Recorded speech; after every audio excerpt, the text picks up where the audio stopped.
I remember my dad who at one time he I don't know what happened because I was much younger then, but what he did, so let me give you the framework. At that time, every service, I was the keyboardist. Every service used to run, and most churches today still run the same way.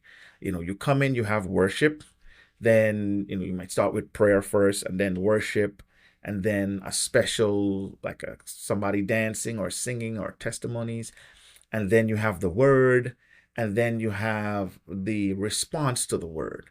The response to the word was usually, the musicians or the singers would come back, and then there would be laying on of hands, and that could either be prophecy or praying or something like that, which is like a response to the word. And this used to be happening every single Sunday. What would always happen is after the word there's a response to the word. So every Sunday, I don't know, I'm assuming this is what happened to my dad, because one day he said, you know what, I'm not having any altar calls.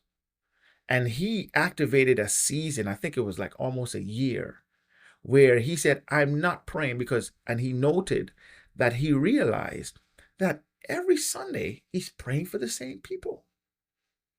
Because again, our church, which the average church is not getting new members every single Sunday, right? It's usually the same people. And after a while, it becomes like a family, like the same people every single Sunday. So our church was like that, where 90% of the time it's the same people. So if every Sunday these same people are coming up to be prayed for or to be lay hands to receive, he said, no, I'm not doing that anymore. And then he began to teach us how to self-reliance.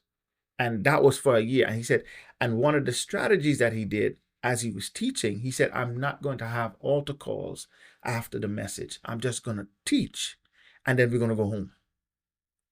And I'm telling you what I've noticed as a congregant then, the spiritual growth of the people grew exponentially. The spiritual maturity of the people grew exponentially within that time. How do I know? Today, most of those folks that was present at that time, they are either now leaders of another organization. They're scattered all over the world. They've left for many different reasons. They didn't leave for like spiritual things. They left because all different types of reasons. But those folks, majority of them are either leading their own ministry. They are so strong spiritually and understand and have their own personal relationship with God that they're not even caught up in another ministry. They don't need another ministry day-to-day operations like that to do kingdom work, right? They're all doing different things that are still building the kingdom.